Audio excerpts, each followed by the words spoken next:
$1,000 silver. Vance confirms cost bottoms. Shorts are trapped. February 4th, 2026. The Vice President of the United States stood before 50 nations and spoke 5 words that may have permanently altered the silver market. We will establish price floors. Not might, not considering, will. Government guaranteed minimum prices for critical minerals. Silver is officially on that list. The short sellers, the banks, the paper contract holders, they just realized something. The rules changed, and there may be no exit.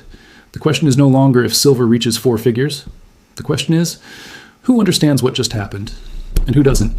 Welcome to Metal and Macro. If you've spent decades watching markets, if you remember when economic announcements actually meant something, then you understand why this channel exists. We don't chase headlines here. We analyze the structural shifts that reshape wealth for generations. If that resonates with you, if you prefer signal over noise, take a moment and subscribe. 1 click. It costs you nothing. But it ensures you don't miss the analysis that matters when the next policy earthquake hits. And before we continue, drop a comment below. Tell us where you're watching from, which country, which city, because what happens next won't affect everyone equally. Geography matters now more than it has in decades. Now, let's examine exactly what Vice President Vance announced and what it means for anyone holding silver or betting against it. On February 4th, 2026, something happened that most people missed. While the world scrolled through social media, while traders watched stock tickers, while economists debated interest rates, a single announcement was made that could rewrite the rules of the silver market forever. The Vice President of the United States, JD Vance, stood at a podium in the State Department. In front of him sat representatives from more than 50 countries, diplomats, trade ministers, economic advisors, people who understand what words mean when they come from that podium. And Vance said something very specific. He said the United States will establish reference prices for critical minerals. He said these prices will operate as a floor. He said this floor will be maintained through adjustable tariffs. 3 sentences, 47 words.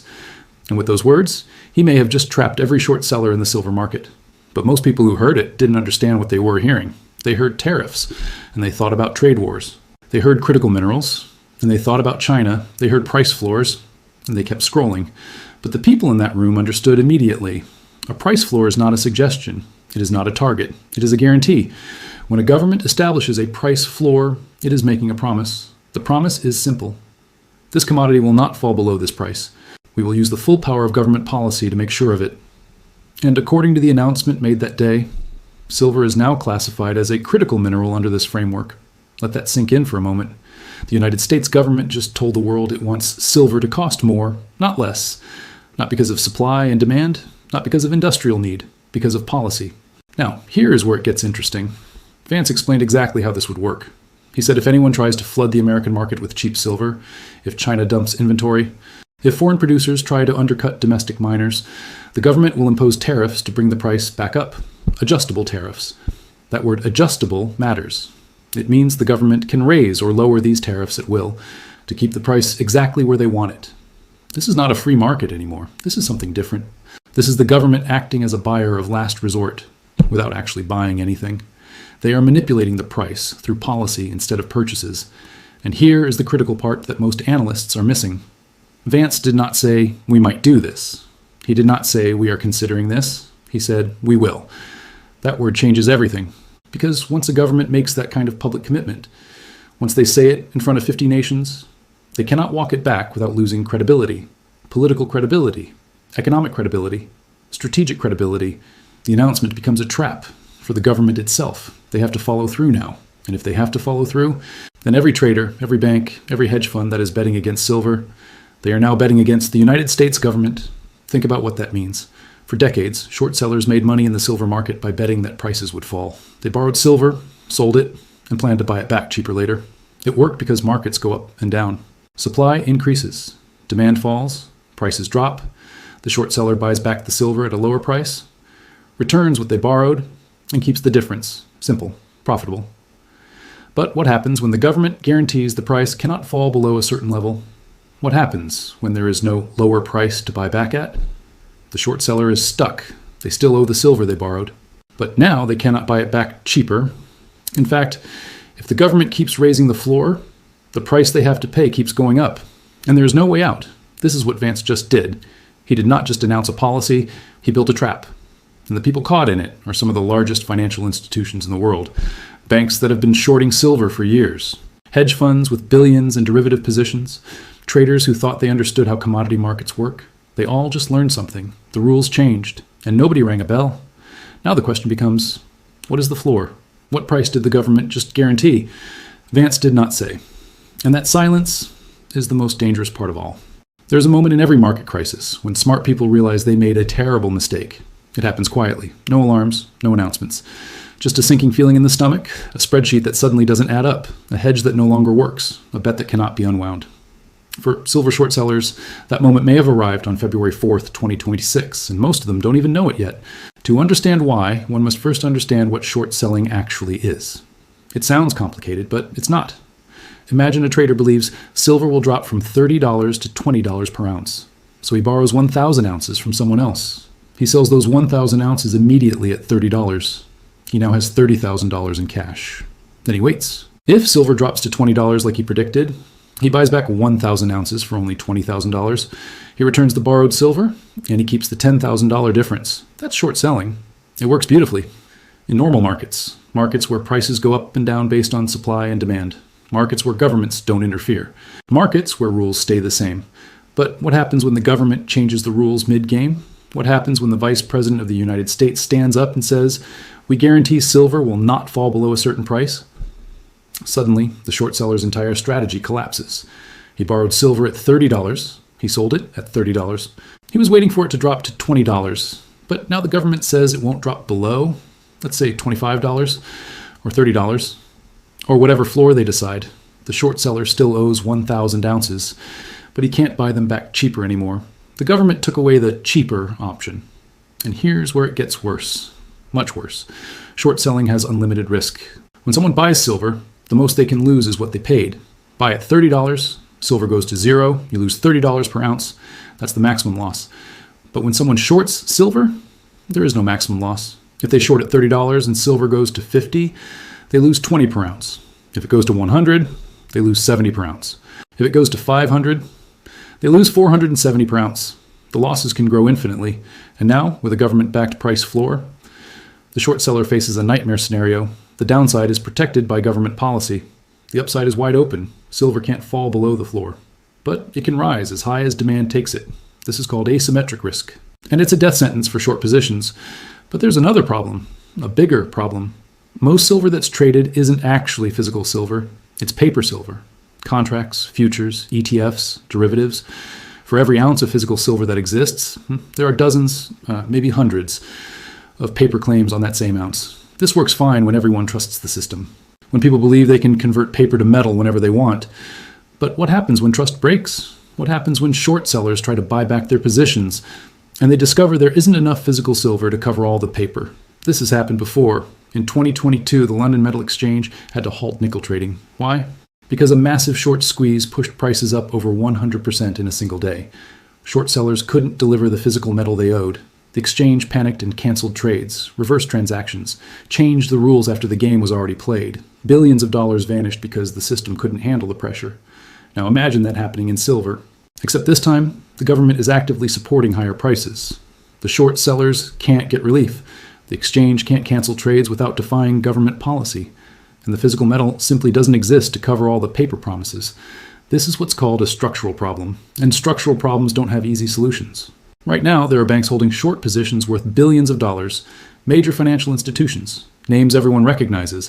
They've been shorting silver for years as part of complex trading strategies, arbitrage, hedging, market making, strategies that made sense when markets were predictable. But predictability just ended. These banks now have to make a choice. Do they close their short positions immediately? That means buying back massive amounts of silver right now, which will drive the price up, which makes their losses bigger, which triggers margin calls, which forces them to buy even more. It's a vicious cycle. Or do they wait? Do they hope the government doesn't follow through? Do they pray this announcement was just political theater? That's a bet too. A bet against the United States government's credibility. A bet that maybe this price floor thing won't actually happen. But here's the thing about betting against governments. Sometimes you win. Sometimes governments back down. Policies change. Administrations shift. But when you lose everything. And the government just announced this in front of 50 countries. The whole world heard it. If they back down now, America looks weak, unreliable, not serious about its strategic mineral policy. So the government is trapped too. They have to follow through, which means the short sellers are trapped, caught between a guaranteed floor below and unlimited risk above. The exits are closing, and time is running out. There is a number that keeps financial analysts awake at night. It's not a stock price, it's not a debt figure, it's not even an inflation rate. It's much simpler than that. 1 billion ounces. That's how much above-ground silver exists in investable form right now. 1 billion ounces sitting in vaults, ETFs, private collections, and government reserves. Sounds like a lot, doesn't it? It's not. To put that in perspective, global industrial demand for silver is approximately 1 billion ounces per year. Every single year. So theoretically, if every investor holding silver decided to sell today, and if all that silver went to industrial users, it would cover 1 year of demand? 1 year? Then what? This is the question nobody wants to answer, because the math doesn't work. And when Vice President Vance announced price floors for critical minerals, he just told every industrial buyer in the world something terrifying. You better secure your supply now, because this metal is about to get expensive. Let's start with where silver actually comes from. Most people think silver comes from silver mines. It doesn't. Roughly 70% of silver production is a byproduct. It comes from mines digging for copper, zinc, lead, and gold. Silver just happens to be in the same ore. Miners extract it as a bonus. This creates a strange situation. Silver supply doesn't respond to silver prices the way normal commodities do. When copper prices rise, copper miners dig more copper. More copper means more byproduct silver. But when silver prices rise, nobody opens new silver mines because there aren't enough pure silver deposits to make it profitable. The supply is stuck. Production has been essentially flat for a decade. Around 850 million ounces per year from mining. Another 150 million from recycling. That's it. Meanwhile, demand keeps growing. And not slowly, exponentially. Solar panels are the biggest driver. Each solar panel requires about 20 grams of silver. Doesn't sound like much. But the world is installing solar capacity at record rates. China alone installed more solar in 2024 than the entire world did in 2020. Europe has mandates. America has subsidies.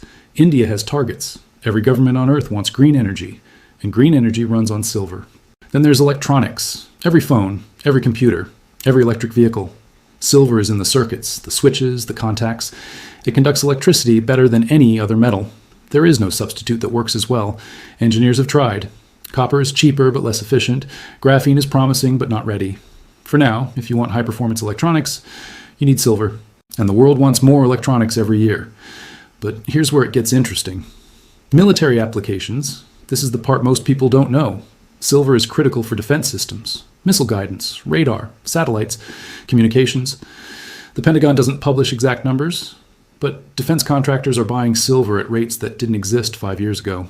And when governments classify something as critical for national security, price becomes irrelevant. They will pay whatever it costs. So now we have a situation. Supply is fixed at roughly 1 billion ounces per year. Industrial demand is already 1 billion ounces per year. And it's growing, which means there's nothing left for investors. Nothing left for the people buying silver bars and coins. Nothing left for the ETFs and funds, unless the price rises enough to pull silver out of existing stockpiles. Unless investors who bought silver at $20 decide to sell at 50 or 100 or higher. This is how markets balance. Price rises until supply and demand equalize. But here's the problem. What price does it take to balance this market? Let's do the math. If industrial demand keeps growing at 5% per year, in 5 years, demand will be 1.27 billion ounces. But supply stays flat at 1 billion ounces. That's a deficit of 270 million ounces every year. Where does that silver come from? It has to come from investors selling. But investors won't sell at current prices. Why would they? They bought silver as a store of value, as insurance against inflation, as a hedge against currency collapse. They're not selling unless the price is extraordinary. So what's extraordinary? Some analysts say $100 per ounce. Some say 300. Some say 1,000. The number doesn't matter. What matters is this. The price has to rise high enough to destroy demand or unlock supply. And with governments now guaranteeing price floors, demand won't be destroyed. Governments will pay whatever it costs for strategic minerals. So the only option is unlocking supply. And that means higher prices, much higher. Now let's talk about gold for a moment, because gold and silver have always moved together. Throughout history, the gold to silver ratio has averaged around 15 to 1, meaning 15 ounces of silver equal 1 ounce of gold. Sometimes it goes to 10 to 1. Sometimes it stretches to 20 to 1. But it always comes back to the average. Right now, gold is trading around $2,700 per ounce. Silver is trading around $30 per ounce. That's a ratio of 90 to 1.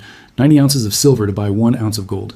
Historically, that's insane. If the ratio reverts to even 50 to 1, silver should be at $54. If it reverts to the historical average of 15 to 1, silver should be at $180. And that's assuming gold stays at $2,700. But gold isn't staying at $2,700. Central banks are buying gold at record levels. BRICS nations are stockpiling it. The dollar's reserve status is being questioned. Gold could easily hit $5,000 in the next few years. If gold hits $5,000 and the silver ratio reverts to 15 to 1, silver would be $333 per ounce. And we still haven't talked about the elephant in the room. Inflation. In 1980, silver hit $50 per ounce. Adjusted for inflation using official government numbers, that's $175 in today's money. But many economists argue official inflation numbers are too low.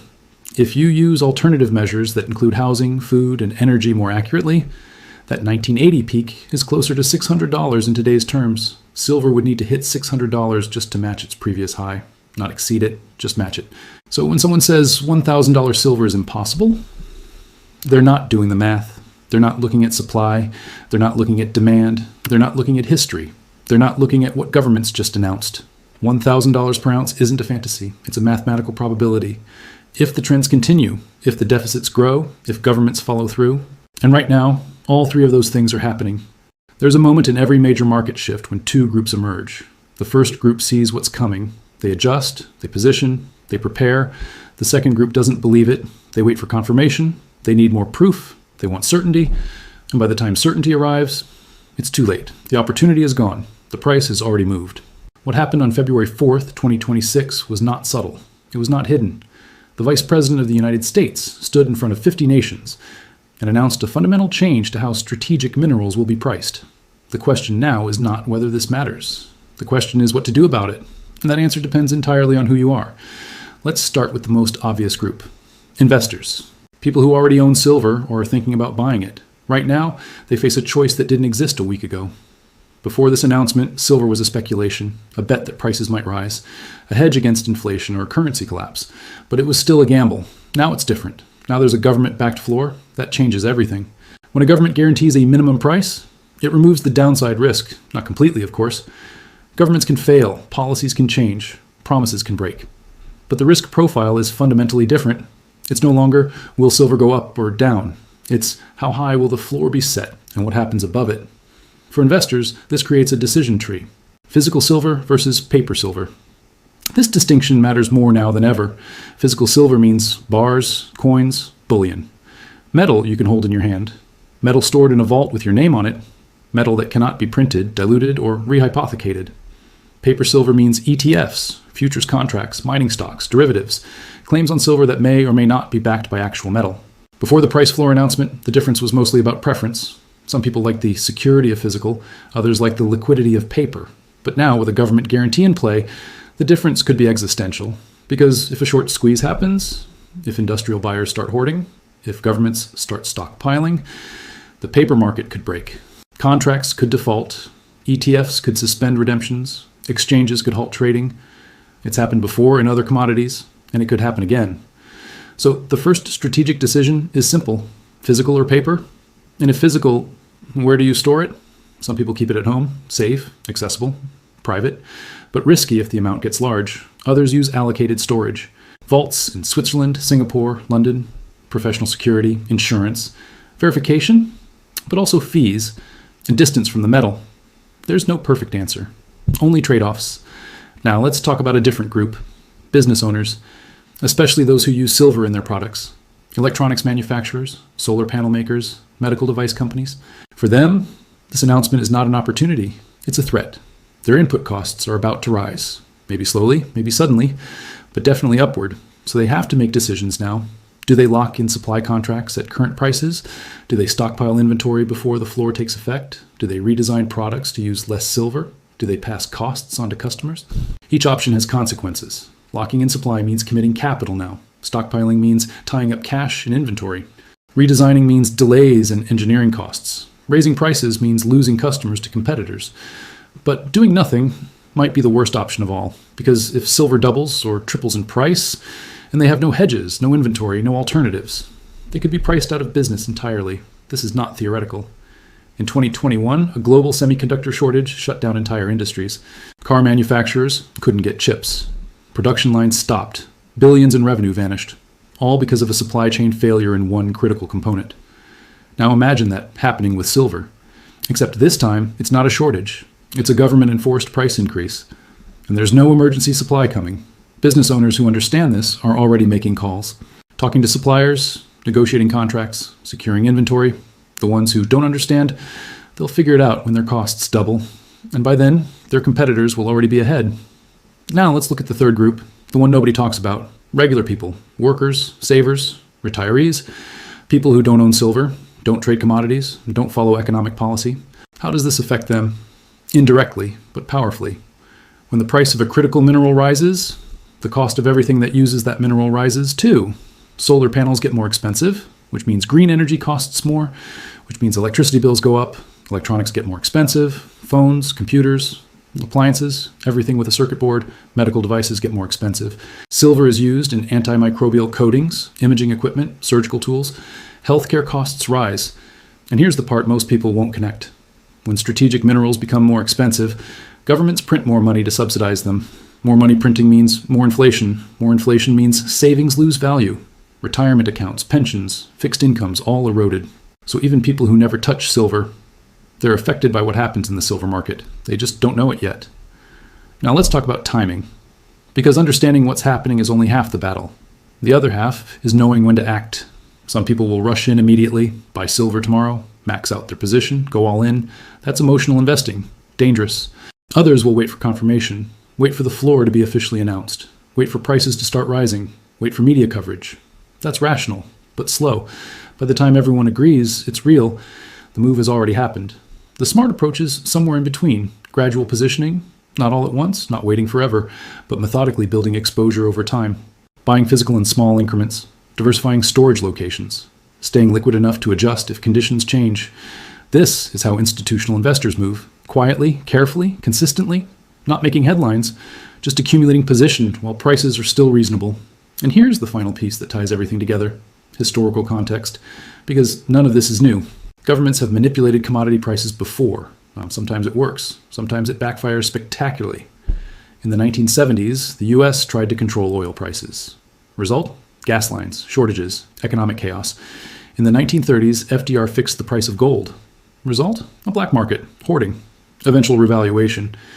In 2011, China tried to control rare earth exports. Result? Prices spiked. Other countries developed alternatives. China lost market share. The lesson from history is clear.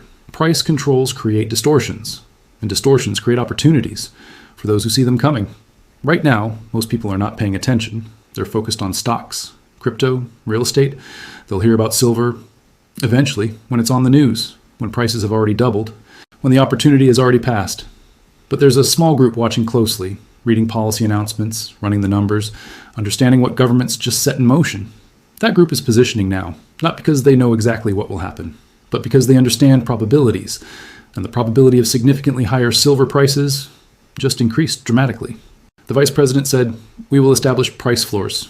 Not we hope, not we plan, we will. 2 words. 50 nations heard them, the market heard them, and now the only question left is, who will act on them?